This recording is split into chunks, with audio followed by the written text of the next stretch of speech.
Sábado, às 10h10, o rigor da grande informação. Olá, muito bom dia, são 10h10 e sim, hoje vamos falar de educação. Os temas sociais vão dominar a informação deste sábado, a educação aqui, no sábado às 10h10, e o trabalho de campo em Luanda do Presidente da República, que visita estruturas hospitalares do setor da saúde. Esta semana fechou com grandes manchetes com a notícia sobre a decisão do Tribunal da Relação em Lisboa, que reconhece as imunidades do ex-vice-presidente de Angola, Manuel Vicente, e remete o processo para o nosso país. Noel Gonçalves, fecha-se assim mais um momento tenso das relações entre Angola e Portugal?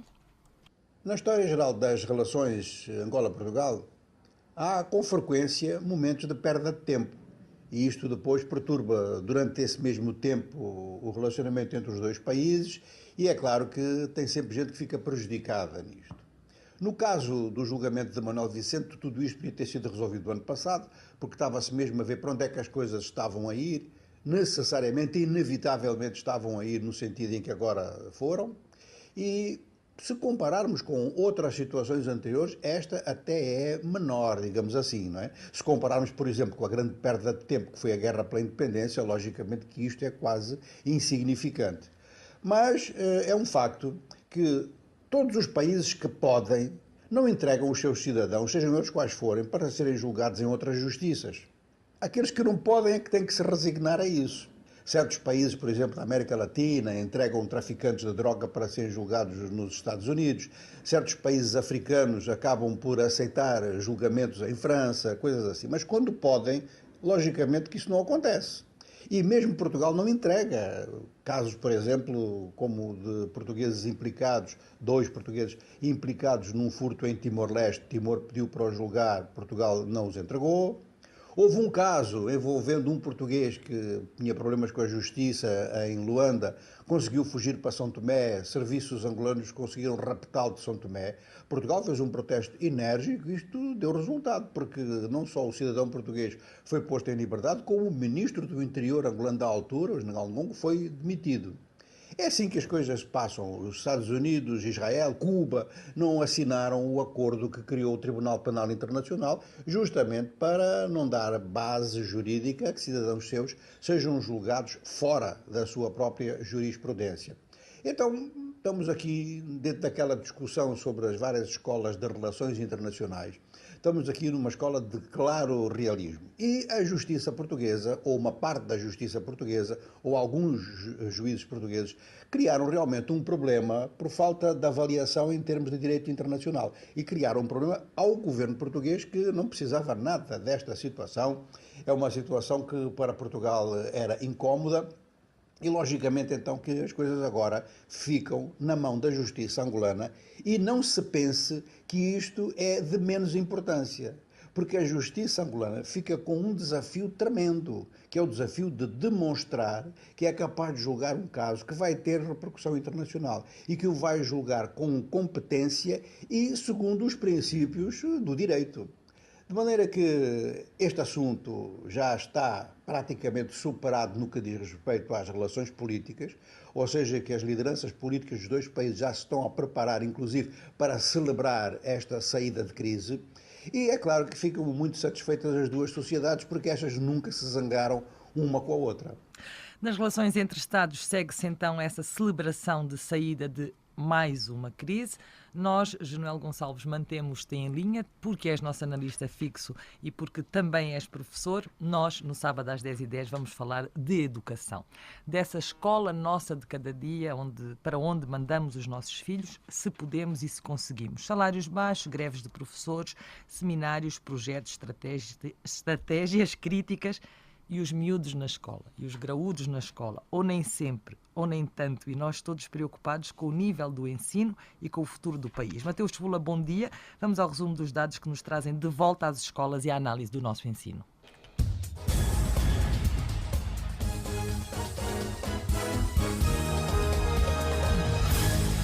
Bom dia. Edvânia Ramos. Na minha opinião, já esteve pior, mas agora tem-se visto melhorias. Jesus de Almeida. Na minha visão, ela está bem, mas merece sofrer um sistema de aceleramento escolar. Colocar as pessoas certas no lugar certo. José Bush Tchanguva. Na minha humilde opinião, ainda há setores por melhorar. Sinto que há muito que se aprender, há muito que se buscar do nível de aprendizagem. Que ele venha. Atualmente tende a melhorar, mas acredito que é necessário melhorarmos alguns aspectos principais, que é a questão do pagamento dos professores em condições. 10 milhões de estudantes estão inscritos para o ano letivo 2018. Existe um déficit de 70 mil professores. Consequência: 2 milhões de crianças estão fora do sistema de ensino. E este último dado não é definitivo porque prossegue o processo de recolha de informações sobre o assunto. O ano letivo arrancou no dia 1 de fevereiro no Namibe, numa cerimónia presidida pelo Presidente da República, João Lourenço, e a 6 de maio de 2018, Luanda colhia um grande evento do setor, o Encontro Nacional da Educação. Neste encontro, Angola ficou a saber que o Executivo projeta um aumento progressivo de até 20% do Orçamento Geral do Estado para o setor da educação em 2022. Para 2018, coube à educação apenas 5,4% do OGE. No Encontro Nacional da Educação falou-se de tudo, visando a melhoria do setor, até da necessária inovação nos uniformes dos estudantes. A ideia é acabar com as batas brancas e partir para um uniforme mais convencional. Fernando Fortes, o diretor da Educação no Kwanza Sul, falou dos problemas que a sua província enfrenta e que são conjunturais. Vai desde a falta de sala de aulas, falta de professores, temos um excessivo número de alunos em idade escolar fora do sistema normal de ensino, vão faltando também professores formados para poder responder à demanda. No Quando Cubango existe outro problema. Foram construídas novas escolas, mas segundo Miguel Casavumbe, o diretor da Educação na província, a falta de orçamento para o funcionamento das mesmas está a provocar a sua rápida degradação. Nós recebemos muitas salas, muitas escolas, construídas pelo governo, mas essa escola quase todas são do ensino primário e primeiro ciclo. E esse não tem orçamento para o manejo. Logo, as consequências saques, sabotagens, as escolas estão a ficar despidas. A província do Namibe é tida como modelo em Angola em relação ao funcionamento do sistema de ensino. O diretor provincial da Educação, Valério Arcanjo, promete contínuo comprometimento e clarifica que a questão das pautas vermelhas, muito mediatizadas no final do ano letivo passado, foi um falso problema. Na verdade, nós tivemos aquele fenómeno, não foi um falso problema, não é propriamente como as pessoas estão a noticiar. Portanto, é só que é para ver que nós, a nível do primeiro ciclo, onde aconteceu esses casos, nós estamos acima de 50% de aproveitamento. E a questão da qualidade do ensino no país é, como se diz, um problema bicudo. Daí a insistente comparação feita pelos nossos mais velhos, aqui representados por Roldão Ferreira. A comparação, dizia, entre a quarta classe atual e a quarta classe do outro tempo.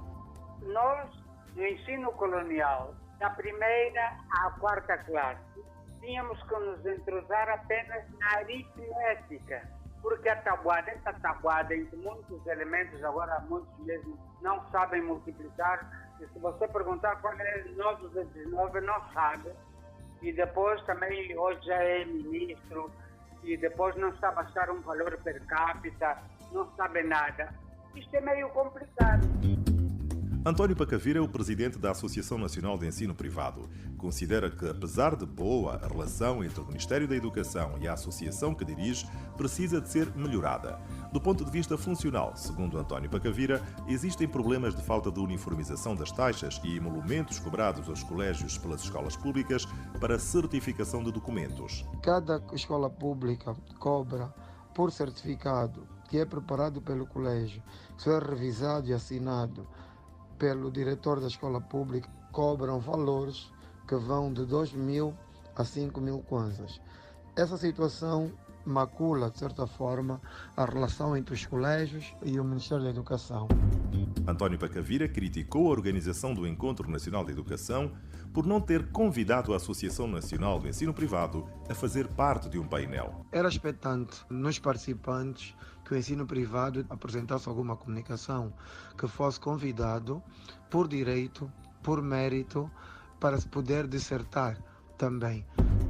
Grave e péssimo. É assim que o presidente do Sindicato dos Professores, Guilherme Silva, avalia a situação atual dos professores em Angola. Existe um quadro geral de desmotivação, não há condições de trabalho e salário que anime e mais, Guilherme Silva reclama a falta de um subsídio de isolamento para os professores que trabalham nas zonas rurais. Há necessidade de se pôr em prática o subsídio de isolamento, que seja num valor percentual que cative o professor a fixar-se lá. Se pagam bem os técnicos da AGT, pagam bem os técnicos do Tribunal de Contas. Quem formou esses técnicos? Não somos nós, professores. Depois do Encontro Nacional da Educação, a conversa sobre o setor da educação continua hoje, só que muda de endereço. Neste sábado, às 10h10, uma grande entrevista com o secretário de Estado, Joaquim Cabral. Obrigada, Mateus Fula. Estão lançados os dados e passamos de imediato a tentar compreender melhor os conceitos de que falamos. Um sistema de ensino, Genuel Gonçalves, que sistema de ensino nós temos no nosso país? Há uma grande diferença entre sistemas de ensino e a simples soma de estabelecimentos de ensino. Esta simples soma de estabelecimentos de ensino é algo de fragmentado, sem coerência e que não vai conduzir à criação de um quadro de recursos humanos com qualidade e com quantidade. Até porque muitos desses estabelecimentos de ensino funcionam com prioridades individualizadas que são financeiras. Um sistema de ensino é algo que é baseado na coerência. Essa coerência significa que há programas de ensino, que há uma articulação entre os vários níveis de ensino e que há uma capacidade de monitorar, tanto do ponto de vista quantitativo quanto qualitativo, os vários estabelecimentos de ensino.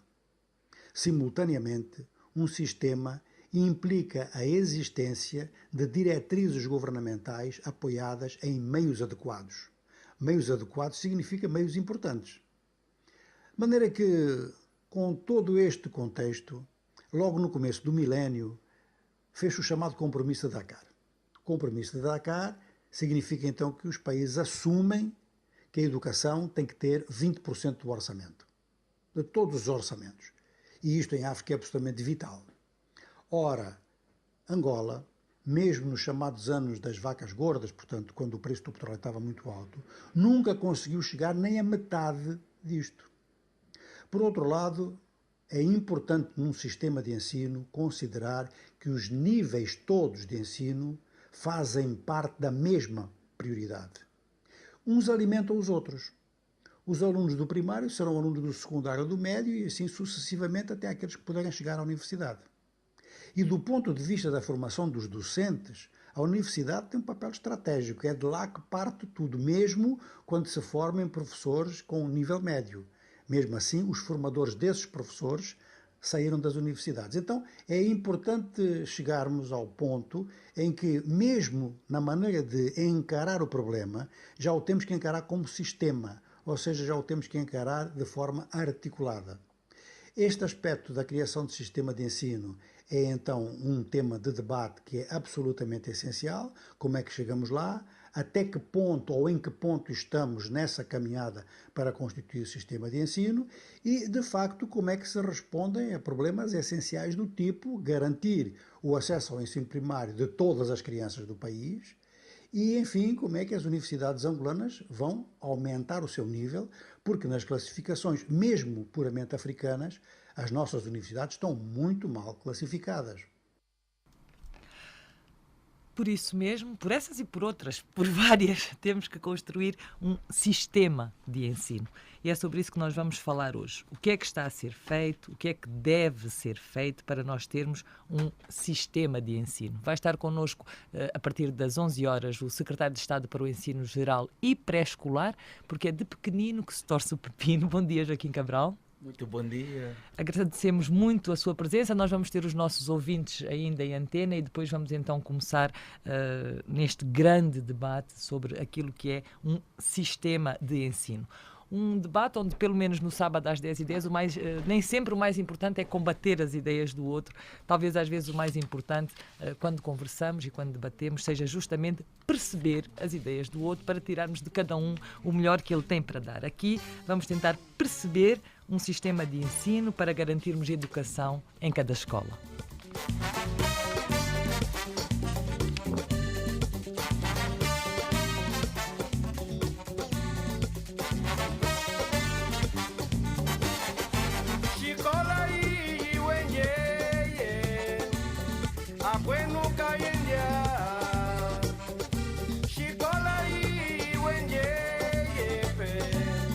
akwenuka India mwenengo weshio kuzela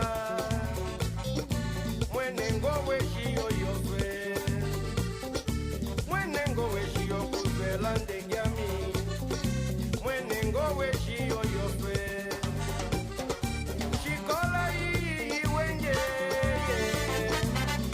akwenuka India shikola hii wenye akwenuka India mwenengo weshio kuzela pe mwenengo weshio yofwe mwenengo weshio kuzela ndengiami mwenengo weshio yofwe shikola yenyoyo yiwenje yewe toso mwene twendele keyengo weshio kutanga toso mwene tweshia keyengo weshio kutanga toso mwene tweshia kitulo wola yo kwimba oso mwene amubete kitulo wola yo kwimba mama oso mwene amubete yagora aiwe wala nilume aiwe wala nilume oh wene nilume oshinda yene nayo ubitango kutwa bakwenu aiwe wala nilume aiwe wala nilume oh wene nilume oshinda yene nayo ubitango kutwa bakwenu hey!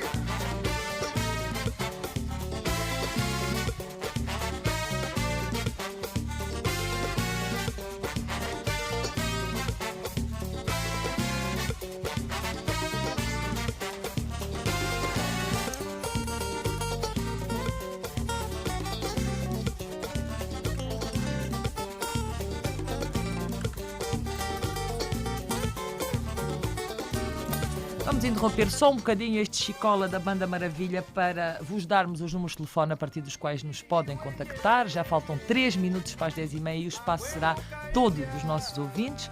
Para as chamadas telefónicas normais temos o 927 780 879. Repetimos o número de telefone 927 780 879. Mais uma vez, 927 780 879.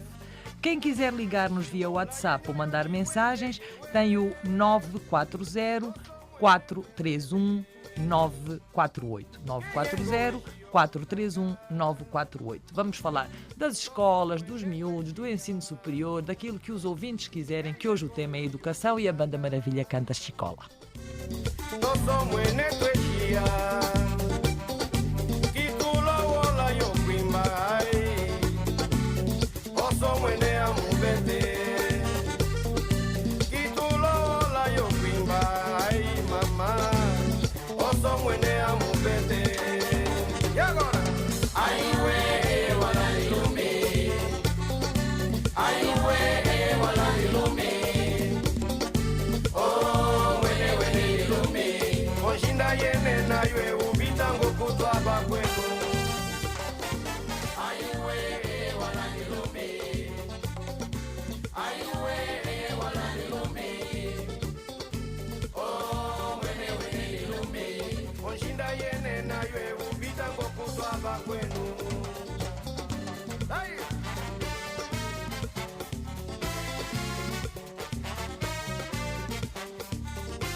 Definitivamente, hoje e daqui para a frente, a caneta é a nossa arma de combate. Olá, Florido Janguelo, está a ligar-nos a partir do Andulo. Vamos lá falar de educação.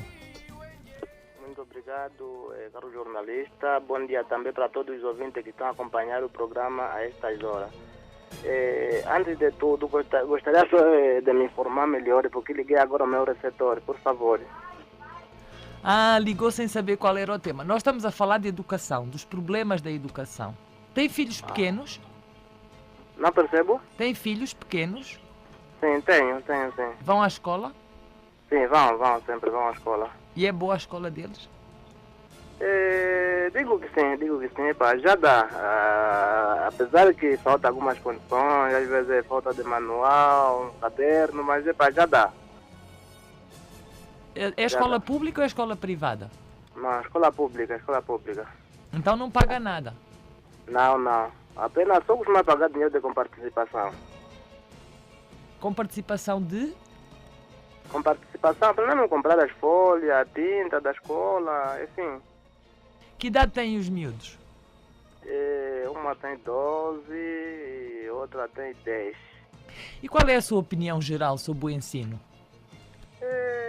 A minha opinião, eu gostaria que melhorasse mais um pouco as condições.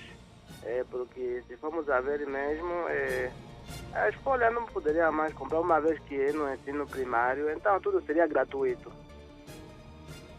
Ensino primário gratuito, a opinião de Florindo Janguelo, que tem 2 filhos na escola, a mais velha tem 12 anos. Florindo, obrigada e bom dia. 927-780-879, o número de telefone à sua disposição para falarmos sobre o ensino e um sistema de educação. Se nos quiser ligar ou mandar mensagens através do WhatsApp, tem o 940-431-948. Contamos consigo.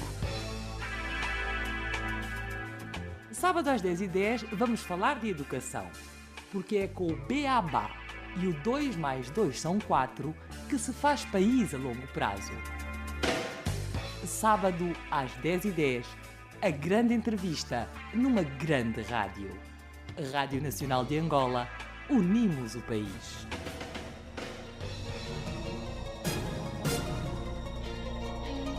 Dez horas e 32 minutos, o tema é educação em debate aqui e estaremos depois em debate, mais uma conversa. Joaquim Cabral, vamos conversar sobre educação. Eu prefiro navegarmos neste universo da educação que toca a todos os lares. Afinal de contas, em cada casa há sempre uma criança para inserir-se no sistema de ensino. E, portanto, o setor tem imensas responsabilidades. Nós temos um ouvinte em linha, vamos pedir-lhe que... Bom dia. Sim, bom dia. De onde é que nos liga? Sim, eu falo Pedro Tiago, falo da produção de Cabinda. Ah, de Cabinda. Diga, Pedro. Tendo em conta, o tema é um tema bastante importantíssimo, é uma temática mesmo que merece toda a atenção, todos nós, povo angolano e não só. A educação praticamente é um pilar mesmo, em qualquer país a educação é a fonte fundamental para o desenvolvimento de um país, para desenvolver todos nós. Eu estou preocupado sobre a volta do ensino especial em Angola, e a volta do ensino especial. O ensino especial carece de muita dificuldade mesmo aqui no nosso país. E eu tenho comparado o ensino especial em outros países, por exemplo, Brasil, Alemanha, mesmo aqui em Moçambique, aqui na nossa vizinha da Angola, realmente. Acho que está um pouco desenvolvido como deve ser enquadrado. Suponhamos que o ensino especial, nós praticamente temos falta de material didático. Por exemplo, em termos de máquina e braille, em termos de pauta, educação, tudo isso, nós carecemos muitas situações que nós podemos ser enquadrados. Eu acho que o executivo, agora agradeço da parte do executivo, que tem pagado sempre os professores que dão aula, mas nós, os alunos, passamos tão mal. Às vezes só acompanhamos as professoras lecionar as disciplinas, mas não temos dificuldade de poder escrever porque não temos equipamento. Os alunos são obrigados a fazer uma contribuição quem tem possibilidade é que compre a sua máquina, enquanto que ensino especial de educação e Ministério da Educação ou professores de todas as províncias devesse fazer sentido. Isso é para poder dar os últimos remates. A província de Cabinda é uma das províncias que tem mais quadros a nível, que tem mais alunos a nível de ensino especial, que está sempre no ensino superior. Imaginamos que certas províncias têm a escola de ensino especial, mas não tem os alunos de alto grau que chegam. Então, nós precisamos que o executivo veja a província de Cabinda para construir o ensino especial na província de Cabinda, porque a província de Cabinda carece mesmo desse sistema. Muito obrigado. Obrigada. Obrigada a nós, Pedro Tiago. Agradecemos esta sua intervenção e ainda as questões particulares como o ensino especial. Ou seja, o setor da educação tem estado nas notícias. Nós estamos a estranhar um pouco este consenso dos nossos ouvintes, que são normalmente tão veementes nas suas reivindicações. Ao longo das últimas semanas, a questão da educação tem sido um debate aceso em todo o lado. Esta semana ainda na Rádio Luanda se noticiava o facto de haver mais escolas privadas do que públicas. Nós temos connosco o secretário de Estado para o Ensino Geral e pré-escolar, eu ia dizer pré-primário. É verdade isto? É pré-escolar. É pré-escolar. Temos mais escolas privadas que públicas? Depende da situação. Também não é de estranhar. Se surgirem mais escolas privadas, o ensino é público no nosso país. Vamos falar com o Marcos em Cabinda. Bom dia, Marcos. Sim, muito bom dia. Diga de sua justiça. Na verdade... Tem que baixar um bocadinho o rádio, Marcos, por favor. Muito bem. Sim, já. Diga. Na verdade, o tema é muito importante, mas eu estou um pouco incomodado quando...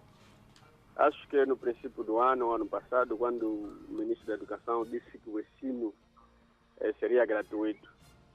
Mas depois é que deparamos com uma situação difícil, que a pessoa, ao fazer matrícula da criança, tinha que pagar a comparticipação, tinha que pagar as propinas. Logo conclui-se que o ensino não é gratuito. Quando se diz que é gratuito, não se dá nada.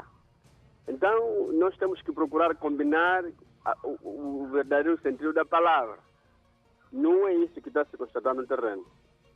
Mas eu quero agradecer aqui na província de Cabinda pelo novo secretário da Educação que nós temos. Na verdade, é um secretário que está a colocar ordem. E eu espero que dentro de alguns meses, de alguns dias, de alguns anos aqui, o ensino em Cabinda terá um novo rumo. Mas nós precisamos homens que atuam, a lei implementam e cumprem. Não só aqueles que estar ali para aprovar uma lei, depois passa para o ar e não se cumpre. Mas nós queremos uma educação melhor.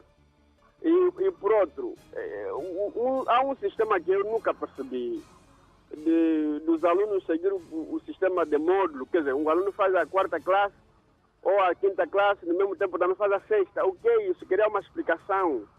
Será que aquilo que é a nossa atualidade em Angola, um aluno está capacitado a fazer 2 classes no mesmo tempo?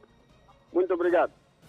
Obrigada a nós, Marcos Ganjó, ligava-nos a partir de Cabinda. Entendemos a preocupação, naturalmente que sim, são só questões diferentes. Uma coisa é termos um ensino gratuito, formalmente gratuito, institucionalmente, legalmente gratuito. Outra coisa é termos um sistema que se corrompe e termos depois os pedidos de gasosas nas escolas, sendo que as duas coisas vão parar às escolas e vão parar ao ensino, são fenómenos que temos que analisar. Ou seja, o ensino não deixa de ser gratuito porque existe corrupção. Na verdade, para os pais deixa. Capinganda, bom dia. Está a ligar-nos a partir do Ambo. Bom dia, sim. Adão, faça favor de dizer. Sim, estou ligado a partir do Ambo para participar no vosso programa. Queria dizer que a educação em Angola não é, principalmente no sistema primário, não é gratuito. Porque se fosse gratuito, o Ministério poderia se responsabilizar das verbas para a compra de máquinas de reprografia, giz, e outros instrumentos mais que as escolas precisam. A minha interrogação é: por que as escolas não recebem as verbas nos momentos próprios, enquanto que noutros setores ou outras entidades, como por exemplo os deputados, recebem, têm sempre seus emolumentos nos momentos certos? Por que no Ministério da Educação e em outros ministérios como a Saúde isto não acontece? Era só isso que eu tinha para informar. Obrigado. Adão Quinganga, bom dia e muito obrigado. A questão da participação do Estado, na verdade das verbas do Orçamento Geral do Estado que são encaminhadas, e este é um momento particularmente delicado para se falar desta questão, Joaquim Cabral. Realmente temos que refletir que nos encontramos numa situação de aflição.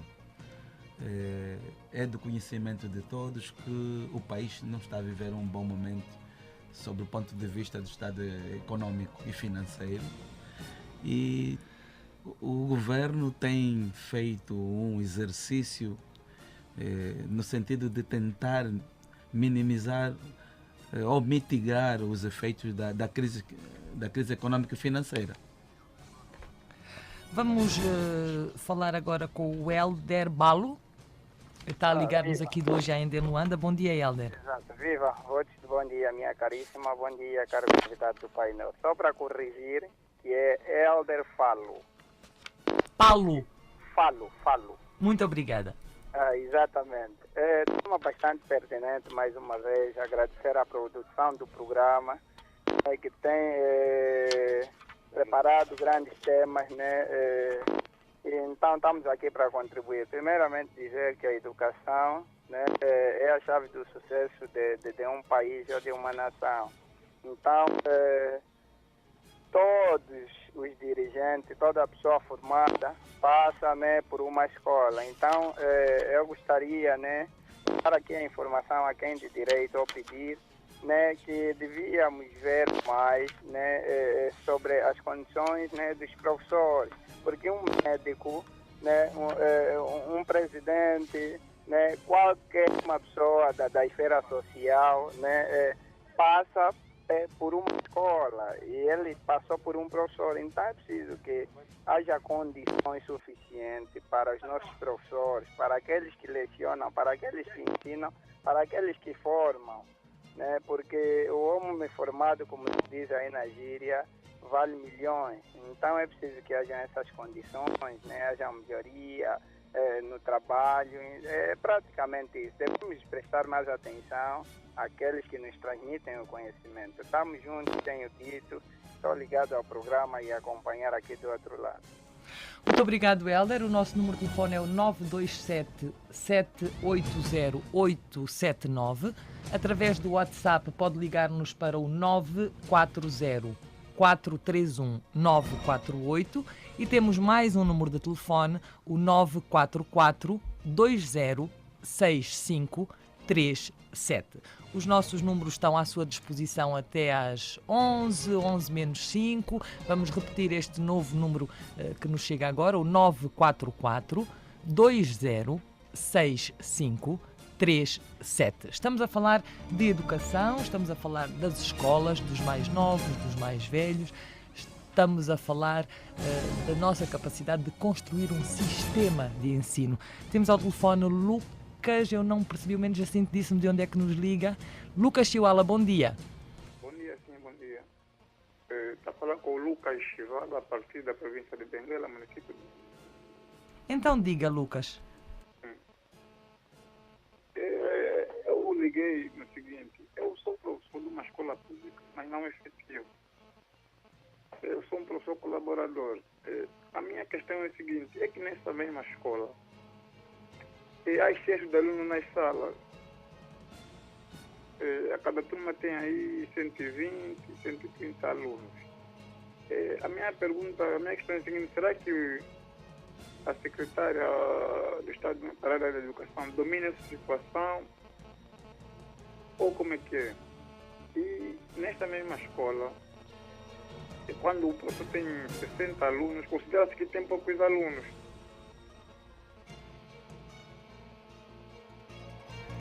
Sim, estamos a ouvi-lo, Lucas. Sim. Era mais ou menos essa questão. É uma escola com muitos alunos e poucos professores. Cerca de 120 alunos por sala. Sim, isso é mais da iniciação até a terceira classe. Muito obrigado, Lucas Chival, está a ligar-nos da província de Benguela. Olavo Casamém, do Bengo, bom dia. Olá, bom dia. Faça favor de dizer. Ok, baseando-se ao tema, é para dizer que a educação em Angola tem sido uma lástima. De princípio, eu sou professor, apesar do sistema privado, né? Eu não sou a favor da ideia de o terceiro ciclo do ensino primário ser monodocente. Imaginem que estamos com um leque de 9 disciplinas e isto não possibilitaria o docente a atingir os objetivos em todas as disciplinas. E também tenho me deparado com situações tristes com o ensino privado, uma vez que a maior parte dos professores do ensino privado são aqueles que, por falta de emprego nas áreas em que se formaram, acabam aderindo o emprego fácil e, por consequência, muitas das vezes têm sido mal remunerados e acabamos por ter um ensino totalmente deficiente. Por exemplo, cá no meu bairro, nota-se escolas em que o aluno da 7ª classe está a dar aula na 4ª classe. Nós não estamos a formar, estamos a deformar assim. Então este é o meu contributo. Muito obrigado. Obrigado nós, Olavo, um pouco da realidade do Bengo, através do Olavo Casamém, que é professor... professor de crianças... engasguei. Professor de crianças no ensino primário. Ezequiel José, vamos até à Willa. Bom dia. Bom dia. Faça favor de dizer. Sim, bom dia. Bom dia, diga. Poxa, três questões por ali na vossa mesa redonda. Alô? Pode colocá-las. Sim. A primeira coisa, o ensino em Angola está tão... Por quê? Porque, em primeiro lugar, o professor é mal remunerado. Um professor que está no município do Cuvango, nas profundidades de Cambole, a ganhar 49 mil kwanza. E ele deixa a sua família na cidade de Lubango. E isto, com 49 mil, ele vai tirar 10 mil kwanza da sua passagem. Só até o município. A sua alimentação lá, a sua estadia, não tem casa. Então, a situação está mal. Com 49 mil não chega para nada. E deixa a família em casa. E em casa tem filhos a estudar. Não chega para nada, não chega. Então, é preciso velar primeiro pelo salário. E depois disso, vamos para a qualidade. Porque senão, o ensino vai estar sempre mal. O aluno sempre estará mal formado. Porque o professor está sempre mal remunerado. A segunda... Alô? Sim, nós estamos a ouvi-lo, Ezequiel. Sim, a segunda coisa é velar pela monodocência. A monodocência está, em vez de ajudar o próprio aluno, também está a prejudicar o próprio professor. Por quê? Porque a monodocência, um professor, por exemplo, vamos para as classes classe, 5ª classe e 6ª classe. O professor tem que se dar com a disciplina de matemática e geografia. Essa é outra. Tem ali o secretário da educação, acho que domina melhor isto. Porque ele vai ter que dar disciplinas que ele nem tão pouco domina. Como é que fica, pelo menos? O professor fica prejudicado, prejudica a si próprio, o próprio professor e assim o próprio aluno. E isto, a monodocência, acho que foi muito mal implementada. Acho que tinha que se retirar já do sistema do ensino em Angola. A terceira, alô? Sim, nós estamos a ouvi-lo, Ezequiel. O ouvinte sente necessidade sempre de interação. Vamos ter mais atenção a isso. Sim. A terceira coisa é a transição automática. Essa transição automática está a prejudicar mesmo o aluno, está a prejudicar os alunos. Por quê? Porque encontramos alunos da 3ª classe, não sabe escrever o seu nome, tem que aprovar de classe para a 4ª classe. Vai para a 5ª classe, também não sabe escrever, não sabe ler, não sabe fazer mesmo nada, nem multiplicação sabe, não consegue fazer mesmo absolutamente nada. E transita da 5ª classe para a 6ª classe. Que ensino é este, afinal de contas? Não pode. porque nós encontramos alunos que não sabem mesmo escrever nem seu nome, nem sabem nada. Pelo menos eu domino isto, tenho prova disto, porque também sou professor. Então, essa transição automática também foi muito mal implementada. Por quê? Porque também o encarregado fica tão descansado de acompanhar o ensino do próprio seu aluno, seu filho, porque sabe que o meu filho está na 3ª classe e vai aprovar, vai a transitar sem saber, sabendo como não, tem que aprovar, não pode. Também na 5ª classe a mesma coisa, os encarregados já não se preocupam em saber como é que está o seu filho, como é que está o aluno, se está bom ou não. Então, essa transição automática também tinha que se eliminar por aí. Alô? Sim, nós estamos a ouvi-lo, Ezequiel. Tá bom, então, ali o ensino, a transição automática e a monodocência, eu acho que o secretário que está ali na mesa redonda tinha que velar isso. E também, eu acho que o encontro que eles tiveram em Luanda, eu gostaria que, se ali estivesse professor lá das profundidades, lá dos confins, para estar ali também, porque convidar os diretores provinciais nunca ficaram em frente do aluno para dar aula, para saber qual é o aproveitamento que este ensino trouxe que traz para o desenvolvimento para Angola, assim para os alunos em geral. Trazer inspetores ali, tinha que convidar também pelo menos professores que lecionam essas classes de transição automática, a monodocência. Então isto pelo menos ajudaria a ver qual é o aproveitamento que se dá, quais são os benefícios que isso está, porque senão vamos continuar sempre, o aluno está na 7ª classe e não sabe escrever, está na 8ª classe e não sabe escrever, porque o primeiro ciclo, os professores chegam na escola assim, vão tirar pouco.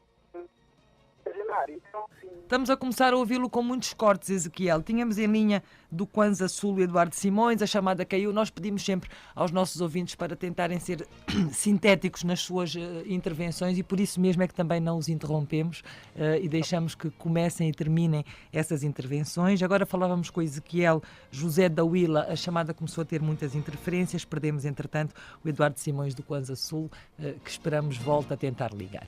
Esta é a Rádio Nacional de Angola, o seu programa Sábado às 10h10, que hoje está a falar sobre educação. O que é um sistema de educação? Como é que se constrói um sistema de educação?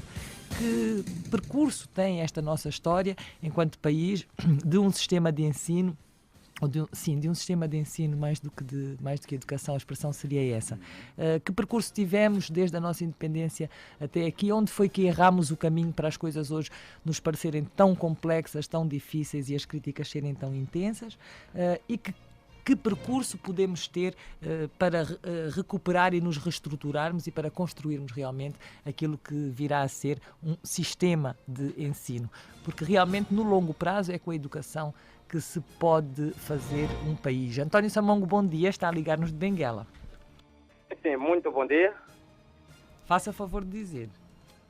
O meu contributo relativamente ao tema de hoje, eu queria dizer sobre o que havia se pronunciado no princípio do ano, que não haveria comparticipações nas escolas, o ensino deveria ser gratuito, mas infelizmente não é isso que está acontecendo em algumas escolas aqui. Estão a pedir com participação de 1.500 kwanza, porque não há giz, não há abacador, e nem só. Também a remuneração é que dá motivação aos professores. Uma remuneração que não é tão adequada a professores que vivem distante onde eles trabalham é muito complicado, porque na verdade são as remunerações que dão uma outra motivação ao professor, no sentido de darem o seu contributo para esses que vão ser o futuro do amanhã. É tudo, muito obrigado. Obrigado, António Samongo. Era mais um ouvinte que nos ligava de Benguela. Nós estivemos assim ao longo desta manhã, destes 30 minutos em que estivemos com os ouvintes, estivemos no Andulo, em Cabinda 2 vezes, estivemos no Ambo também, estivemos aqui em Luanda com 2 ouvintes, em Benguela com 2 ouvintes, no Bengo, na Huila e o ouvinte do Kwanza Sul que esteve em linha, mas cuja chamada acabou por cair. Vamos já daqui a pouco começar então esta grande entrevista com Joaquim Cabral, o secretário de Estado da Educação para o ensino geral e para o ensino pré-escolar. Vamos tentar construir aqui um pouco um raciocínio sobre aquilo que tem vindo a ser a nossa educação, o nosso ensino, que percursos tiveram, que números temos, que dados temos sobre aquilo que é o nosso sistema de ensino de 1975 para cá, ou seja, desde que se deu a independência do país. Vamos tentar apurar um pouco os momentos e os motivos pelos quais a coisa desandou, dir-se numa linguagem mais corrente, e onde é que as coisas correram muito mal, e vamos tentar ver que estratégias e que políticas existem e que garantias nos são dadas de que se possa repor este processo da construção de um sistema de ensino nos carris.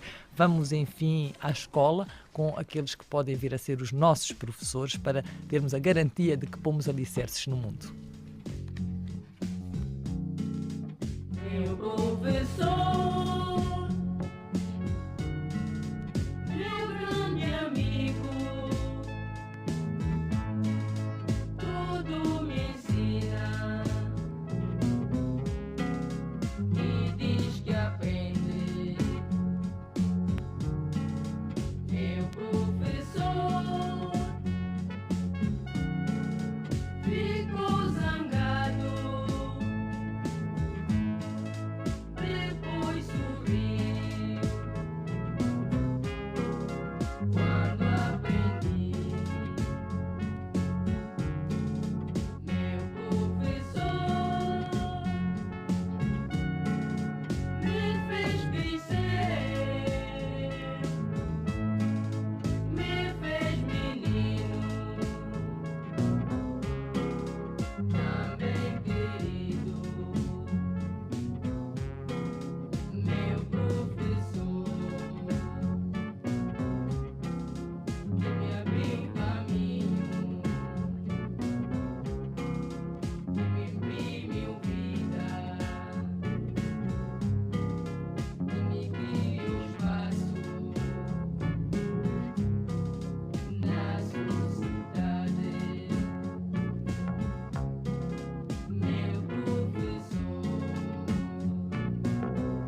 Às vezes, quando ouvimos estas canções de há tanto tempo atrás, perguntamos-nos, será que o cantor se lembra do tempo em que a cantava como se lembra do seu professor? Era a voz de Joseca numa canção com pelo menos 30 anos?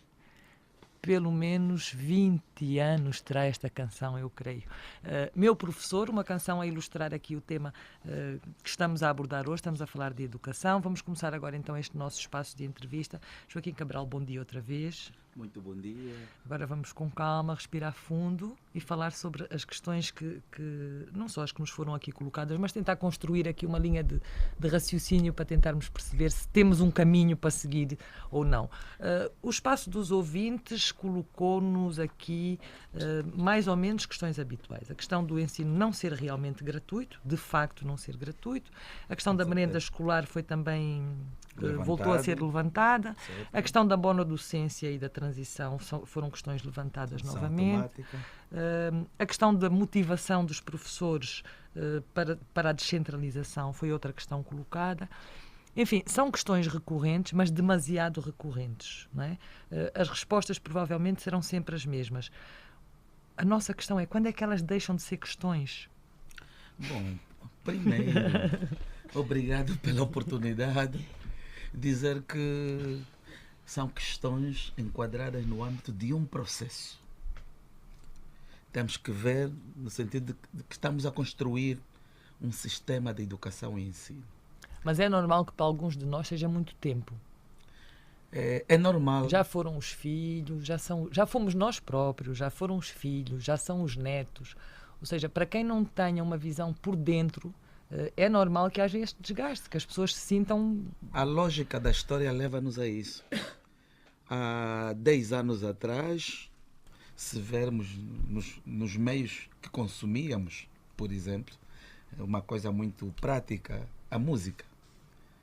Quais eram os sistemas que utilizávamos para escutar música? E de um momento para o outro, saímos do disco de vinil, passamos para cassetes,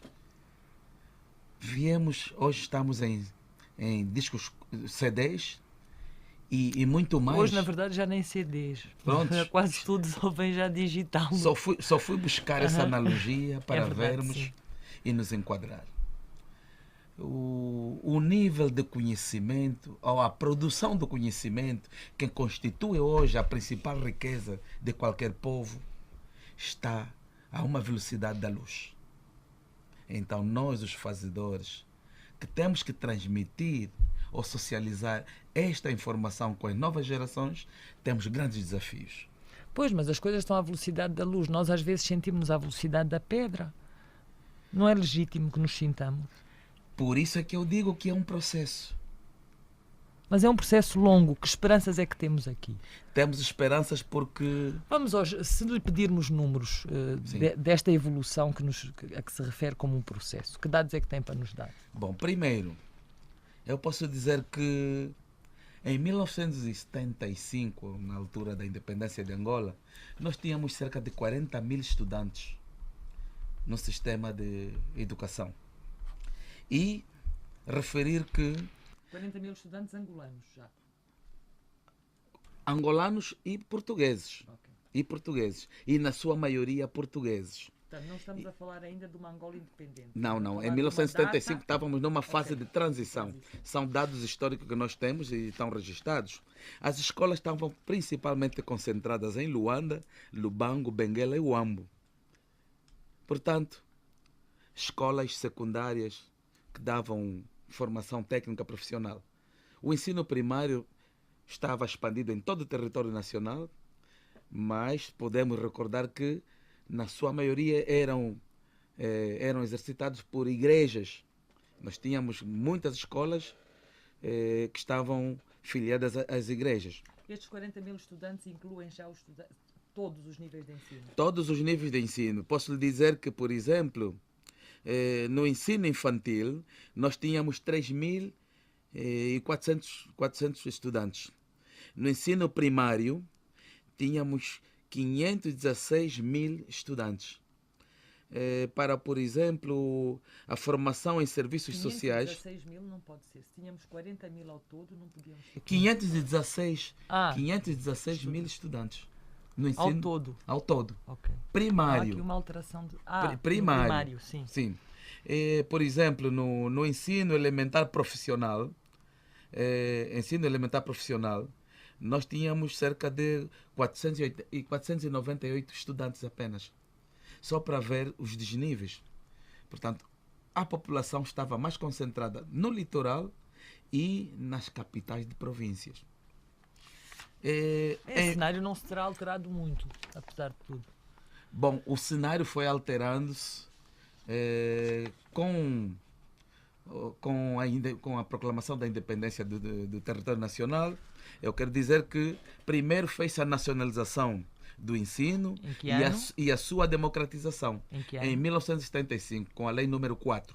Foi nacionalizado o ensino e, portanto, no ano letivo de 1980, dá-se a primeira explosão escolar. Nós conseguimos atingir, nessa altura, 1 milhão de estudantes no sistema de ensino.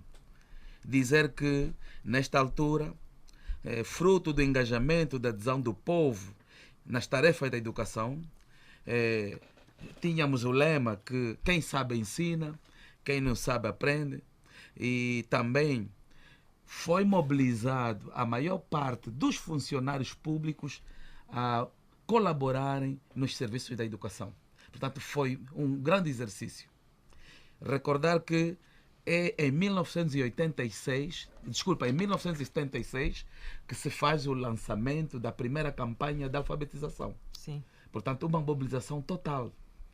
Vê-se que nessa altura todos tínhamos o amor em sairmos da letargia, dar ensino a toda a população. Portanto, massificação do ensino em todo o território nacional. Passarmos quantitativamente de 40 mil alunos em 1975 para 1 milhão em 1980 significa necessariamente um salto qualitativo também? É uma democratização, sem dúvida. Certo. E em termos de qualidade?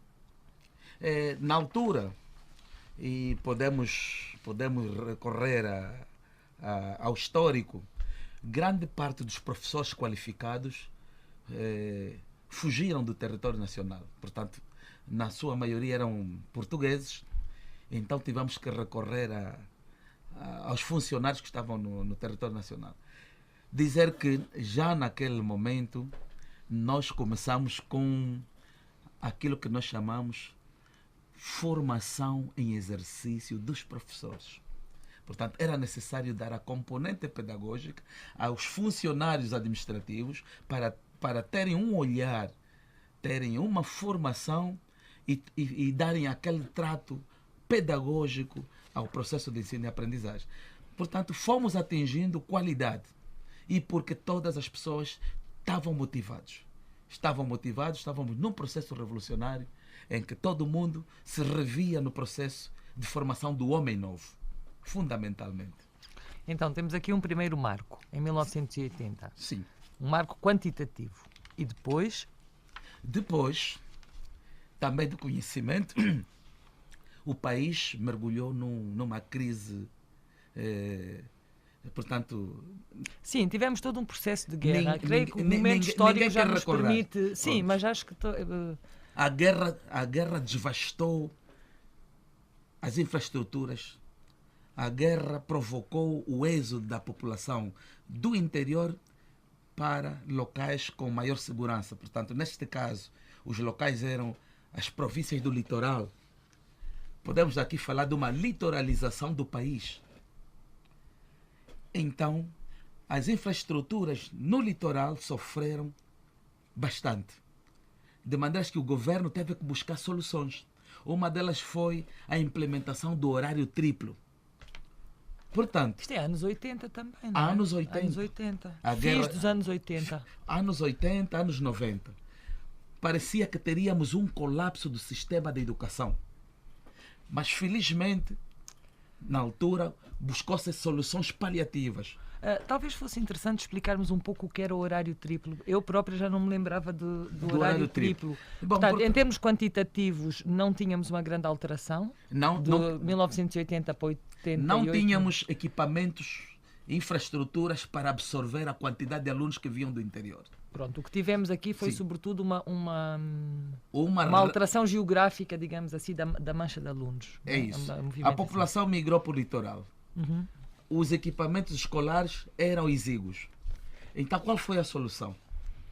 Como nós tínhamos o horário normal, o aluno no ensino primário entra das 7 às 12, nós tivemos que buscar formas de racionalizar os espaços educativos. Então criamos o horário triplo. O aluno entrava às 7, largava às 10, entrava um outro grupo das 10 às 13 e entrava um grupo das 14 às 16 horas. Portanto, a partir daí nós começamos a mutilar o tempo útil que o professor deve estar frente ao aluno.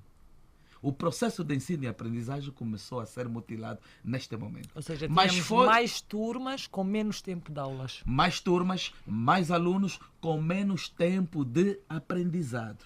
Portanto, o professor frente ao aluno. E naquela altura podemos recordar que estávamos num processo em que o professor era o ator principal do cenário.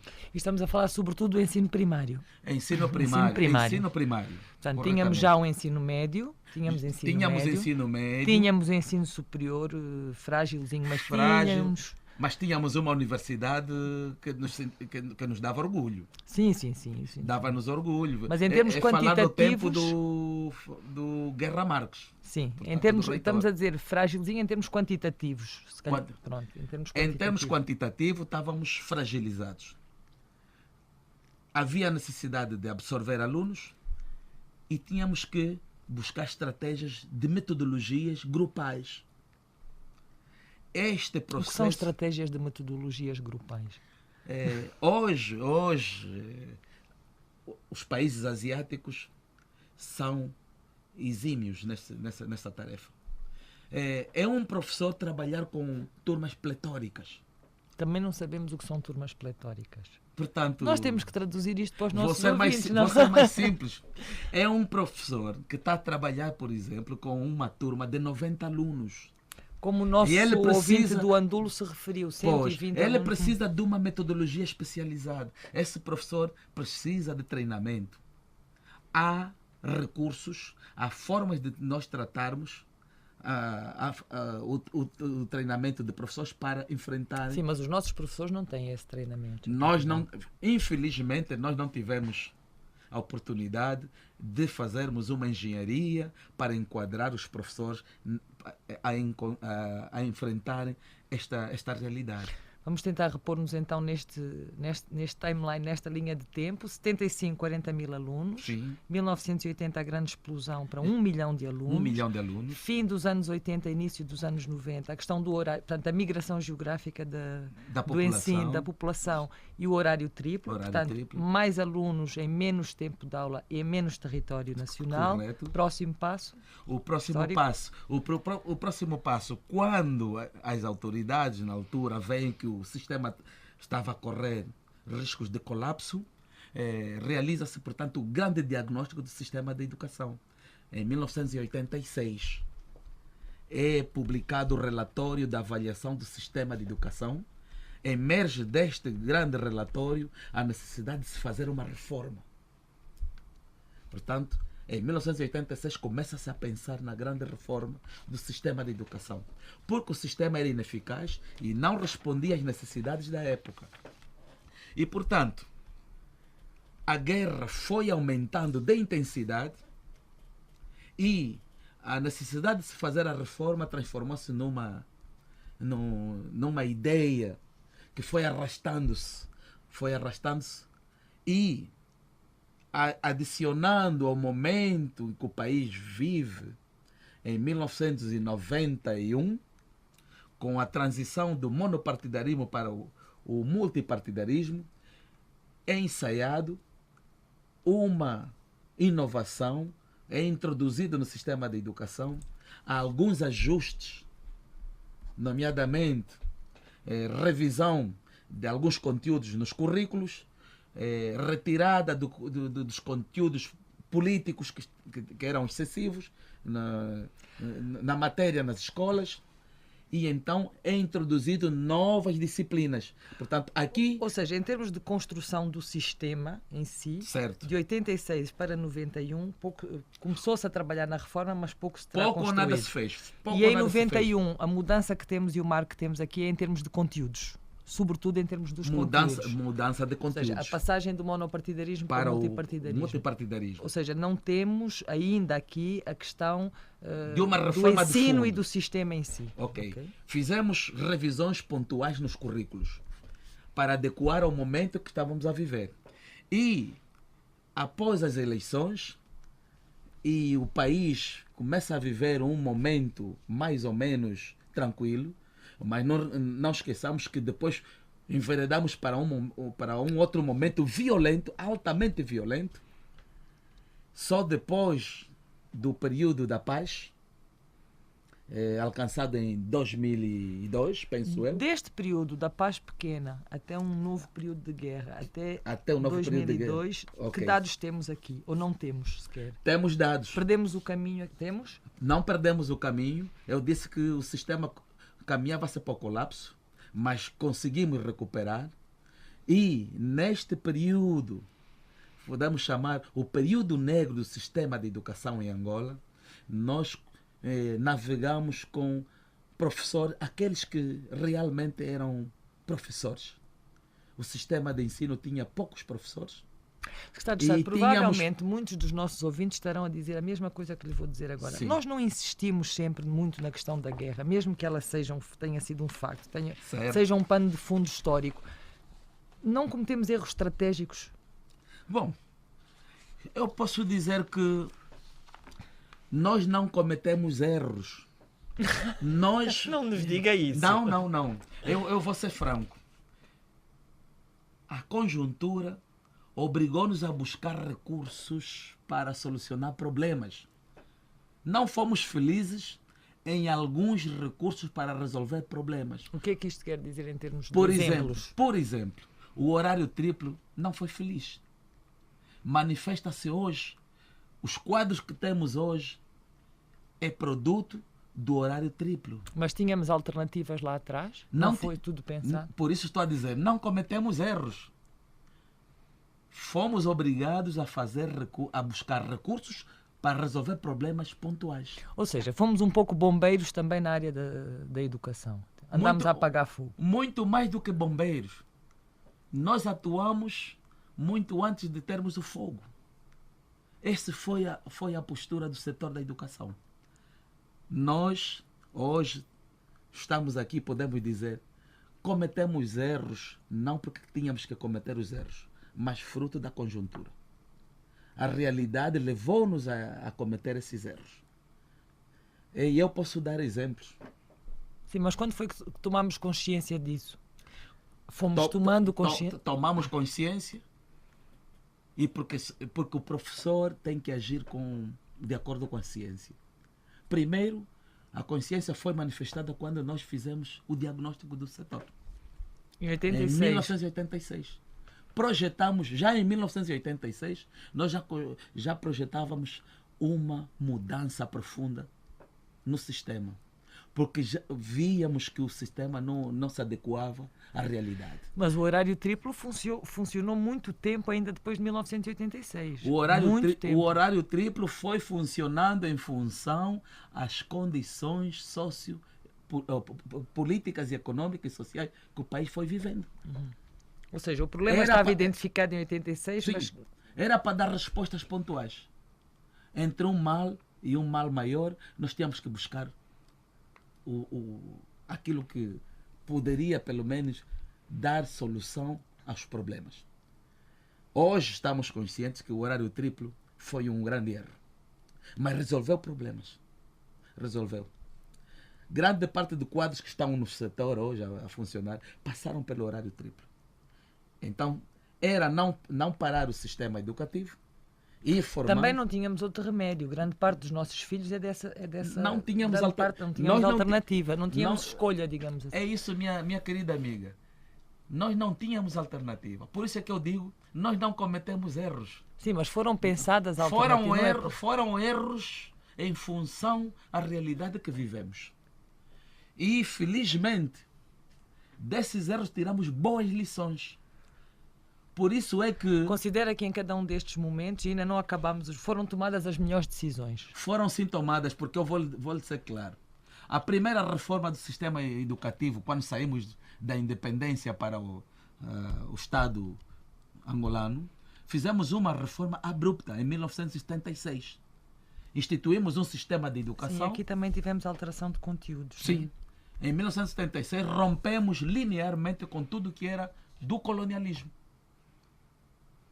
Formação de professores, conteúdos, etc, etc. Já conhecendo dos erros que fomos cometendo de 1976 a 86, quando projetamos a segunda reforma da Angola independente, que começa a ser desenhado de facto com a aprovação da lei número 13/01, portanto a lei de base do sistema de educação aprovada em 2001, a implementação dessa reforma... Demos aqui um salto no tempo. Em 86 temos o diagnóstico da primeira reforma, que correto, só vem a ser aplicada em 2001. Só em 2001, portanto, com a nova lei de base. Entre 91 tivemos novamente um período de contingência de alteração de conteúdos por causa do multipartidarismo, mas correto, do ponto de vista da estruturação do sistema, de 91 a 2001 não tivemos... Não tivemos alteração na estrutura do sistema de educação. Não tivemos. Apenas fomos fazendo inovações pontuais. Então, desculpa a pergunta, o que é que andamos a fazer? A forma da pergunta. Desculpa a forma. O que é que andamos a fazer de 91? São 10 anos. Foram 10 anos que andamos a experimentar algumas inovações no setor, mas não mudamos a estrutura do setor. Temos que ver, a reforma tem que ser vista sob o ponto de 3 grandes pilares. Nós temos que falar da reforma sob o ponto de vista curricular, da reforma sob o ponto de vista da estrutura do sistema e da reforma sob o ponto de vista das políticas educativas. Esta reforma de 2001, da Lei 13, já prevê esses 3 pilares? Corretamente. Uma questão que gostaríamos de colocar aqui também é daquilo que é a nossa memória, não necessariamente o nosso conhecimento neste momento. Tivemos também depois aqui alguns um boom do ensino superior. Sim, nós queremos aqui dizer... Nós estamos a tentar definir aqui ver timings, o cenário. E ao que nos recordamos, houve aqui um período depois de um grande boom de ensino superior. Correto. Mas isto depois vem já mais em 2008, é mais perto depois já de 2008. Portanto, depois da 2001 a reforma. Depois de 2001 portanto, é aprovada a lei de bases, a lei 13, na qual aparecem, portanto, muito bem explícito os 3 níveis de ensino. Portanto, tínhamos o ensino primário, o ensino secundário e o ensino superior. O ensino superior começa a desenvolver-se. É neste período que aparecem as regiões acadêmicas e começam a surgir as instituições do ensino particular, do ensino superior. Poderíamos dizer que, em termos de um sistema de ensino, assim como o João Gonçalves nos ajudou aqui a definir, só podemos falar em início de um sistema de ensino em 2001? Não. A partir de 1976, começamos a falar do sistema de ensino angolano. Tínhamos o sistema de ensino colonial. Em 1976, começa o sistema de ensino angolano, que depois foi reformulado com a aprovação da Lei 13 em 2001. É esta nova lei que reformula o sistema de 1976. Aparece um novo sistema de educação que, neste momento, também foi reformulado. Estamos agora com a Lei 17/16. Portanto, temos uma nova lei de base. E o que é que aconteceu de 2001 até 2016? Não me destes saltos, secretário de Estado. Eu não estou a dar saltos. Portanto, em 2001 temos uma reforma. Sim, temos uma reforma do ensino. É feito. Voltamos a ter uma reforma em 2016. Entre 2001 e 2016. Eu queria fechar um pouco este ciclo cronográfico, digamos assim. De 2001 a 2012, fomos implementando um novo sistema de educação. Com novos paradigmas. E com os 3 pilares que eu referi anteriormente. Mudamos a estrutura do sistema de educação, introduzimos novos currículos, saímos do ensino primário de 4 classes para 6 classes. O que tem dito aqui que a reforma trouxe a monodocência não é verdade. A monodocência sempre existiu, desde a primeira reforma. Sempre existiu monodocência e é só revermos que era difícil, no primeiro sistema, arranjar professores para lecionar a 4ª classe, que era a classe terminal do ensino primário. É esta 4ª classe que nós, utilizando a lupa, fazendo uma apreciação dos conteúdos que estavam todos condensados na 4ª classe, fizemos uma expansão desses conteúdos em 2 anos. Nesta reforma, estamos a fugir outra vez à cronologia histórica. Sim. Nesta reforma, entre 2001 e 2012, não se pode dizer que nós tenhamos melhorado em qualidade de ensino. A aplicação desta reforma não nos levou a uma melhor qualidade de ensino. Esta é a sua afirmação? Não, é uma pergunta. É uma pergunta. Então eu em termos de qualidade, não terá sido nesta época que começamos a questionar a qualidade do nosso ensino? Minha querida Paula, vou lhe dizer, a qualidade é um produto. E é questionável. Nós estamos sempre empenhados em oferecer serviços de qualidade. E como produto, tem preço. Temos que ver os fatores endógenos e exógenos que concorrem para nós oferecermos esse produto. É lógico que analisamos os erros que fomos cometendo. Ou seja, entramos também numa linguagem de economia de mercado, sim, não é? Mas isso não pode esvaziar não só a vocação do Estado e as suas obrigações perante o ensino obrigatório, mas sobretudo também a nossa análise, realmente em termos da qualidade de ensino. Se nós não estivéssemos a falar institucionalmente, não é? O senhor como Secretário de Estado, sim, qual era a diferença entre os seus filhos terem estudado aqui entre 76 e 80 e terem estudado entre 2001 e 2006? Bom, nas escolas públicas normais onde estudaram a maior parte dos nossos filhos. Muita diferença. Na época de 1975 a 91, nós tínhamos realmente um sistema de formação de professores muito coeso. E o professor tinha amor à profissão. Agora, nesta realidade, estamos na economia de mercado, temos lacunas, principalmente na área de formação de professores. Reconhecemos isso porque a segunda reforma foi submetida a uma avaliação criteriosa e que foi amplamente difundido os resultados da avaliação. E o fator de toque fundamental do estrangulamento foi a formação dos professores em exercício. O professor é o toque de mudança na sala de aulas. É ele que está frente ao aluno. Portanto, é o professor que tinha que ser a prioridade das prioridades. Então, em 80, a explosão escolar. Em final dos anos 80 e início dos anos 90, o horário triplo. Certo. Reformulação de conteúdos, aqui uma questão específica. Aliás, politicamente temos aqui 2 momentos que também serão interessantes estudar do ponto de vista histórico. 75, a mudança... 75, mudança abrupta.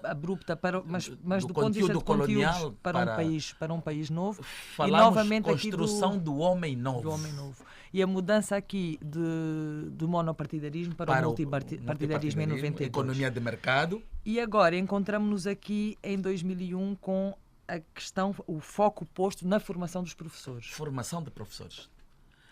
Ou seja, o foco aqui está a sair um pouco da quantidade de alunos para A qualidade dos professores. Qualidade dos professores.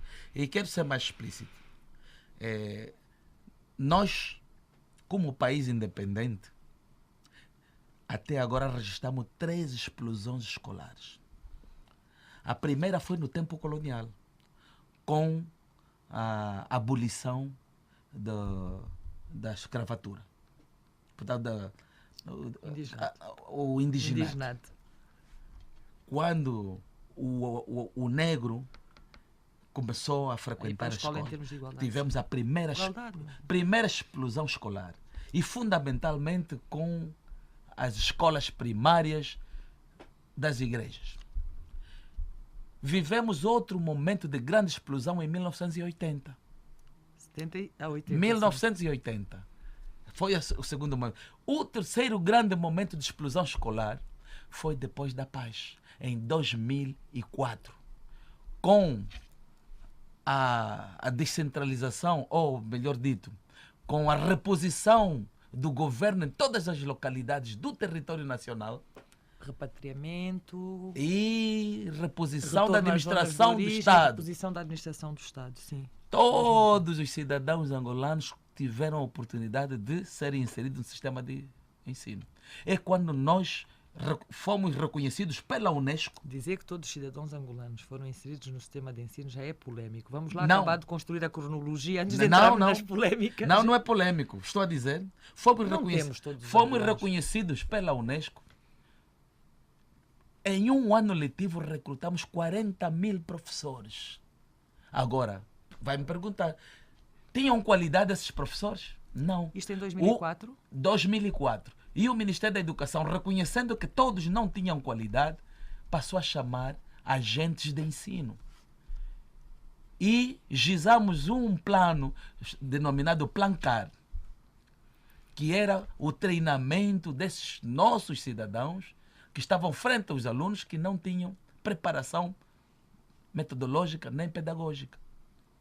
E assim fomos avançando. Fomos avançando. Infelizmente, mais uma vez, recursos financeiros foram condicionando a nossa ação. Daí dizer que alguns erros foram sim cometidos. Mas aí voltamos à conversa que o nosso Orçamento Geral do Estado nunca é suficiente para a educação. Sim. A educação é sempre o lado mais parente pobre da família. E nós temos compromissos, o governo tem compromissos. Assumimos a nível da SADC, que temos que elevar o orçamento, não é do dia para a noite, temos que elevar o orçamento do setor da educação paulatinamente até atingir os 20% recomendado pela região da SADC. Estamos longe, estamos muito longe. Muito longe. Nesse momento estamos em 6 ou 5,4%. Muito pouco. Mas o setor já atingiu, já houve uma altura em que nós atingimos 8,5%. Portanto, o ano em que o setor da educação teve o melhor orçamento foi nos anos 2006, 2007 e 2008. Não foram anos de qualidade. Voltaram a ser anos de infraestruturas. Foram anos de expansão. Mas de expansão de infraestruturas. Infraestrutura e recrutamento massivo de professores. Mas os professores ganham pouco? Não é por aí. Nós temos que ver o setor da educação com olhos de olhar. Não é professor qualquer cidadão. O professor é um indivíduo com qualidade. É um indivíduo diferenciado na sociedade. Mas como é que vamos garantir essa qualidade? Nós queremos chegar a esse ponto. Sim. Onde é que corrigimos o tiro, entre aspas. Portanto, falávamos da reforma de 2013, falámos aqui de um novo boom escolar em 2004, na necessidade de recrutamento de 40.000 agentes de ensino, portanto, a mudança até da terminologia. Sim. Uma vez que... E aqui temos que reconhecer que tivemos realmente um embate na qualidade do nosso ensino, porque foi necessário dar resposta. Digamos assim, arrumar um pouco no tempo que um programa de rádio nos permite. Sim. Chegamos então a uma nova revisão em 2013. Era disso que falávamos. 2013 nós culminamos com o relatório de avaliação global da reforma educativa, que foi amplamente divulgado. Sim. Onde nós apresentamos em linhas gerais quais eram as debilidades do setor e que caminho seguir. Por isso é que em 2014, 2015, começamos a elaborar, portanto, o Plano Nacional de Desenvolvimento da Educação para a grande escala, portanto, 2018, 2030. Estamos a pensar... Então agora já temos o plano pronto. Temos o plano pronto e temos a agenda das Nações Unidas, o objetivo número 4 de desenvolvimento sustentável. Hoje nós não temos que pensar apenas em dar ensino às nossas crianças. Temos que pensar, dar ensino e que esse ensino seja funcional, seja sustentável. O cidadão tem que receber uma formação capaz de resolver os problemas da vida. Joaquim Cabral é o secretário de Estado da Educação para o Ensino Geral e Pré-Escolar. Vamos ressituar um pouco os nossos ouvintes. Este é o programa Sábado às 10h10 na Rádio Nacional de Angola e a educação é o nosso tema de hoje. É uma área sensível, a educação, é uma área fundamental e repetiríamos chavões. Nós tínhamos tentado construir este programa dentro daquilo que é possível para um programa de rádio, na prestação de informação histórica também, para que os próprios ouvintes possam construir os seus raciocínios e construir as suas críticas. Não me parece que possamos dizer não erramos, Secretário de Estado. Erramos. Disse várias vezes. Mas há bocadinho disse várias vezes. Não erramos. Eu olhei para si com uma cara. Não. Onde é que foi que nós perdemos o caminho? Onde é que pisamos o risco? Nós pisamos o risco desde o momento que a situação financeira foi sendo exígua para os grandes desafios do setor. O primeiro erro... Também nos arriscaríamos a dizer, de uma forma muito simplista, quando o dinheiro começou a ser muito mais importante que qualquer outra coisa. Sim. E quando começou a ser gerido tudo mais na importância que o dinheiro tinha do que na importância que tinha aquilo que o dinheiro pode construir. Agora compliquei, mas era exatamente o que eu queria dizer. Mas eu vou dizer, eu vou ser mais explícito. É preciso qualidade de despesas. Era aí que queríamos chegar. A qualidade de despesa obriga nós a sermos práticos. E, portanto, as nossas escolas de formação de professores têm que ser finas. Nós gerimos bem os nossos fundos? Até certo ponto. Até certo ponto, gerimos bem os nossos fundos. Esse terá sido um dos nossos erros. Não houve uma boa gestão. De forma geral, gerimos bem os nossos fundos, mas sempre existiu alguns erros. E eu posso citar. O orçamento da função educação é descentralizado. Hoje estamos a falar de autarquias. O setor da educação já é descentralizado há muito tempo. Parte do orçamento é gerido pelos governos provinciais. E na altura que nós precisávamos de recursos a serem alocados para a formação de professores, esses recursos estavam alocados às províncias. Nós retirávamos professores das províncias e dávamos a formação a nível central, no intuito de que tínhamos, portanto, idealizado uma formação em cascata ou bola de neve. Portanto, sabe que uma bola de neve começa lá de cima muito pequenininha, vai rolando e vai transformando-se, vai ficando grande. Era essa a ideia que tínhamos como setor da educação. Formar... Sim, mas se há uma ideia aqui central que depois não é acompanhada de políticas locais para os professores ficarem lá... Por isso estou a dizer, o erro estava aí. Nós formávamos os professores a nível central e esses professores eram formadores para formarem nas províncias. Infelizmente, isso dependia da sensibilidade dos governadores. Não havia uma orientação nesse sentido? A orientação existe. Por isso é que, a nível da União Africana, há resoluções bem explícitas que o orçamento da educação deve ser apenas para a educação.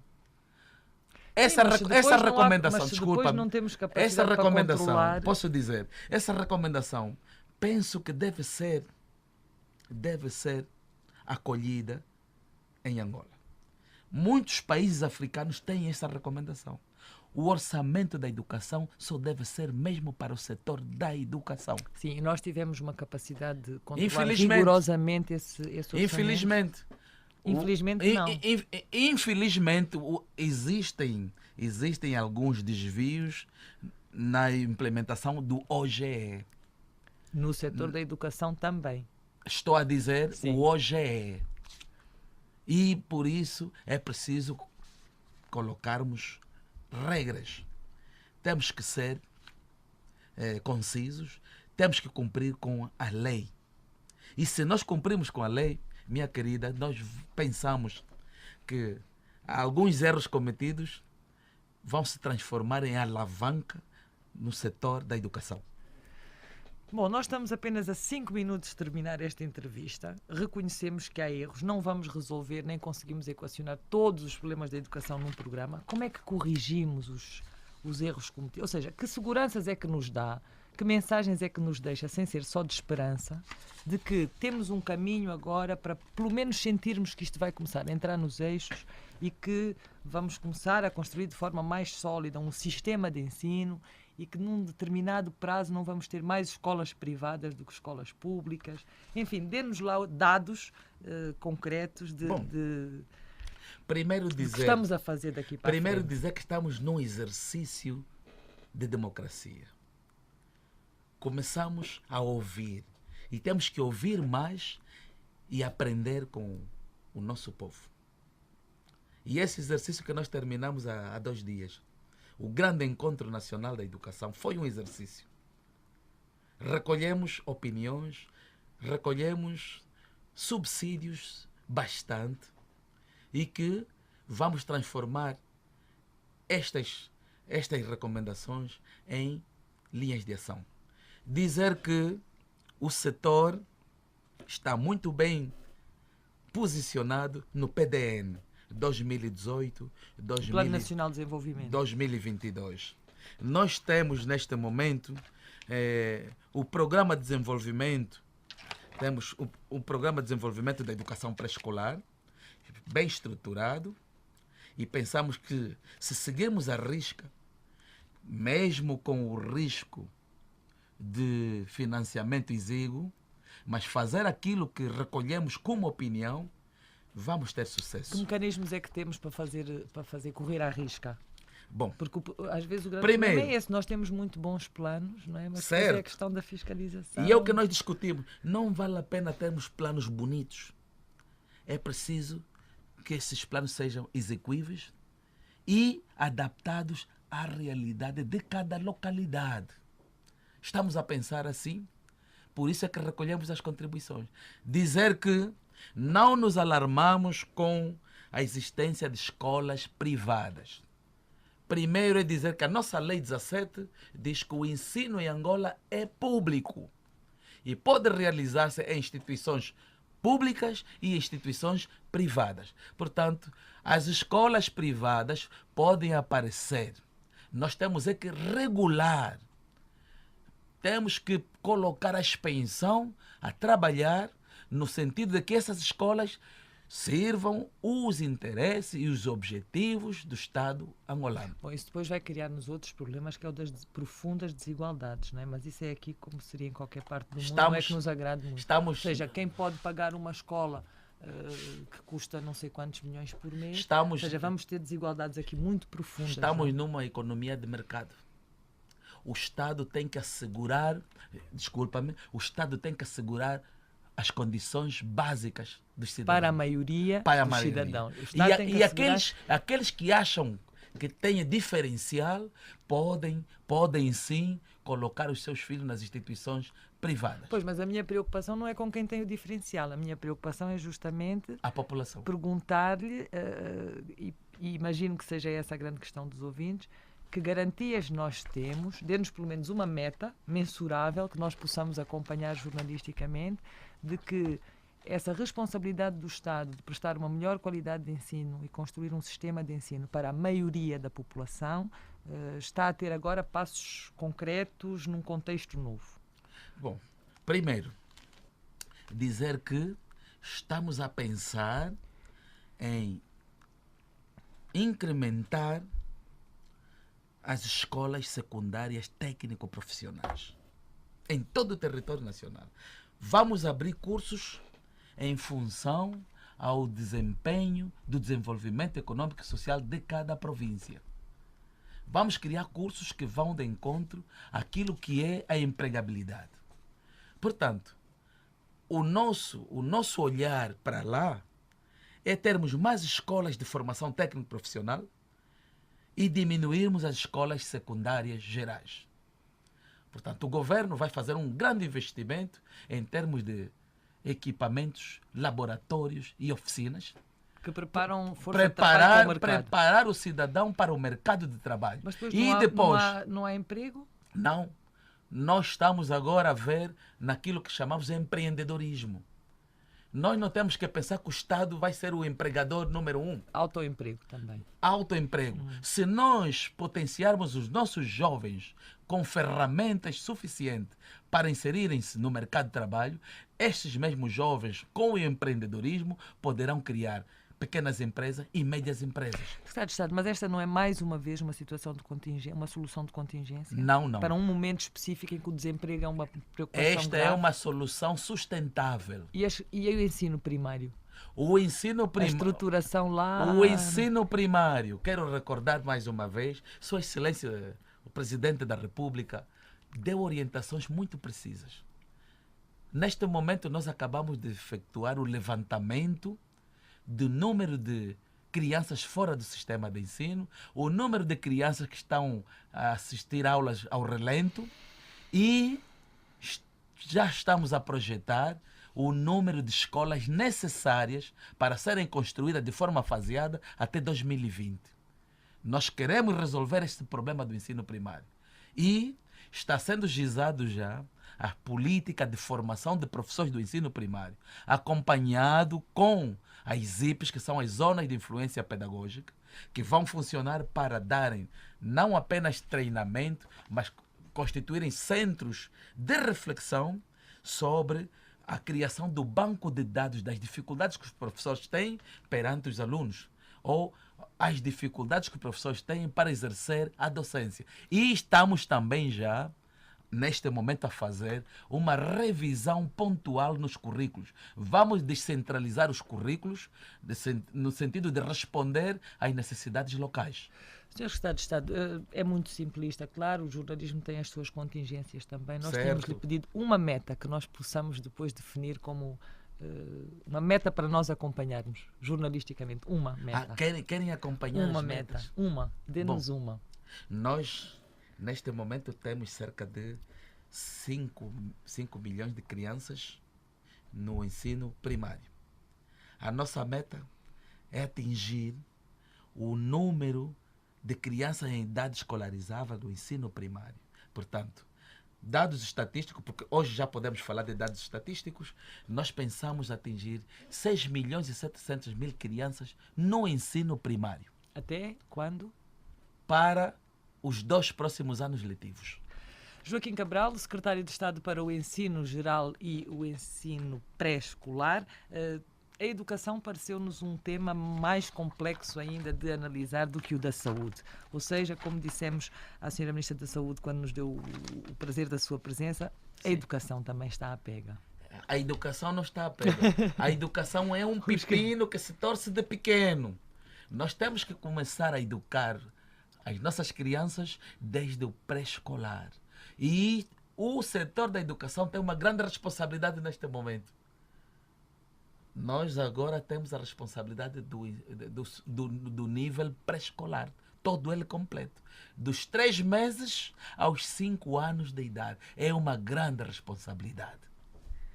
Muito obrigado, Joaquim Cabral. Aqui temos os dados para a enorme batalha que se tem pela frente, que todos nós temos pela frente, aqui no nosso país, como em todo o continente. Noel Gonçalves, vamos às notas finais. Desde logo há uma constatação, é de que em toda a África subsaariana, Angola é um exemplo, a região carece dos recursos humanos necessários à exploração dos seus recursos naturais. Isto é um gargalo de estrangulamento tremendo. É um dos grandes responsáveis pelo persistente atraso da África em relação ao resto do mundo. Uma sociedade é aquilo que for o seu nível de educação. De maneira que, é claro, a educação é uma prioridade. É uma afirmação completamente banal. Alguém bom da cabeça vai dizer que a educação não é uma prioridade? Toda a gente diz, em todos os discursos se fala isso, mas agora é preciso dotar a educação de meios. A educação é um direito e, como todos os direitos, custa meios. É preciso investir nisso. O investimento na educação é tão decisivo que alguns países dão respostas muito importantes a esse desafio. Estamos lembrados que há uns anos atrás, uma revista de economia, que todos os anos fazia uma classificação de níveis de gestão económica, colocava sempre a Suíça em primeiro lugar e, de repente, um dia apareceu Singapura em primeiro lugar. Muita gente foi a Singapura, conversaram com o governo local e a explicação foi muito simples. O avanço de Singapura foi consequência de 20 anos de investimento na educação. Estes exemplos nós podíamos dar em vários outros países. Nós podíamos considerar, inclusive, que mesmo a nível africano, os países africanos com melhor desempenho são aqueles onde se investiu mais na educação. Investiu mais na educação. Não é só onde se falou mais de educação. De forma que temos aqui pela frente um desafio muito sério nesta matéria. O facto de haver posições de um tipo, posições de outro, facilita-nos. É assim que vamos somando ideias. Mas é claro que estas ideias têm que ser levadas à prática e, para serem levadas à prática, vamos insistir, os meios são fundamentais. Cumprir o que foi decidido em Dakar é essencial, sob pena de não atingirmos os objetivos que precisamos. Ora, os objetivos que nós precisamos é a diversificação da economia nacional, é a melhoria dos índices de desenvolvimento humano e isto vai depender da resposta que a educação der e da resposta que dermos às exigências de educação nacional neste momento. Essa é que é essa. E não vamos lá sem investimento. Obrigado, Genuel Gonçalves. Nós vamos agora à redação central de informação. Aviso feito já aos habituais ouvintes da Crónica do Africano Neto. Esta semana não há. A Crónica está de férias com o seu autor, mas na redação central está o Estevão Borges com as gordas do Jornal às 13. Boa tarde, Estevão. Boa tarde, Paula. Os tópicos do Jornal de Sábado hoje passam pela visita de campo do Presidente da República. João Lourenço anunciou a construção de um novo hospital dos Queimados. Também teremos um resumo do debate no sábado 10h10. O secretário de Estado, Joaquim Cabral, diz que a reforma educativa deveria colocar o professor do topo das prioridades para a estratégia da qualidade no ensino. Polícia Nacional desenha novo programa operativo de combate à criminalidade. O Conselho Nacional da Família vai lançar a 15 deste mês o Jango de Valores para o desafio da estruturação das famílias em Angola. Futebol Sub-20, jogo desta tarde entre Malawi e Angola, vai ter apito do Sudão. O Unicef revela que RDC tem, nesta altura, perto de 800 mil crianças menores de 5 anos desnutridas. Obrigada, Estevão Borges. Saúde, educação e até no internacional vêm as crianças. Esta vai ser a informação às 13 horas na Rádio Nacional de Angola. O sábado às 10h10 despede-se aqui. Um bom dia para todos. Voltamos a estar convosco no próximo sábado. Grande balança.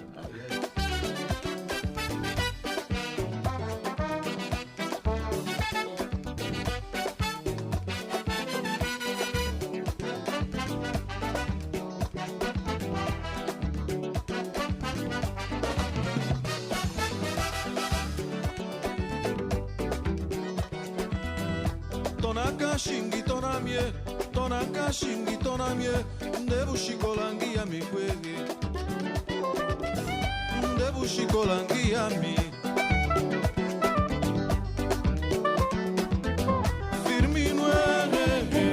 firminwe ngimutuma mushikola ulenga ye ulenga we ulenga ye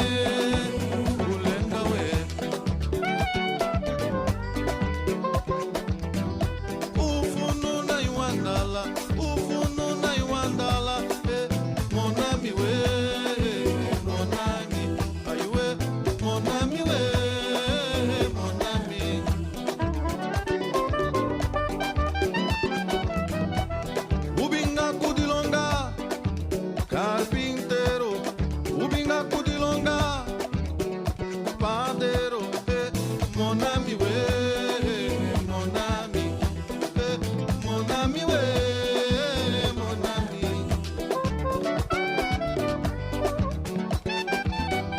Ajaki wondo kuleminu, ajaki wondo kuleminu, ondoriwana monami, ondoriwana monami, ondoriwana monami, orolola lolola, ondoriwana monami, orolola lolola, orolola lolola, orolola lolola, orolola lolola,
orolola lolola.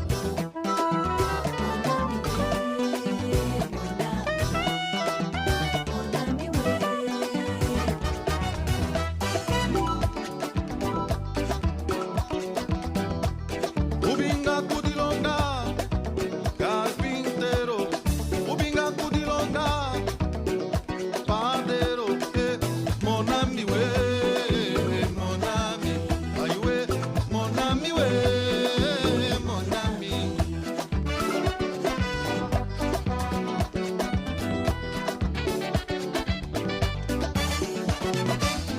Ajaki wondo kuleminu, ajaki wondo kuleminu. Ondoriwana monami, ondoriwana monami, ondoriwana monami, orolola lolola, ondoriwana monami, orolola lolola, orolola lolola, orolola lolola, orolola lolola. Sábado, às 10h10, o rigor da grande informação.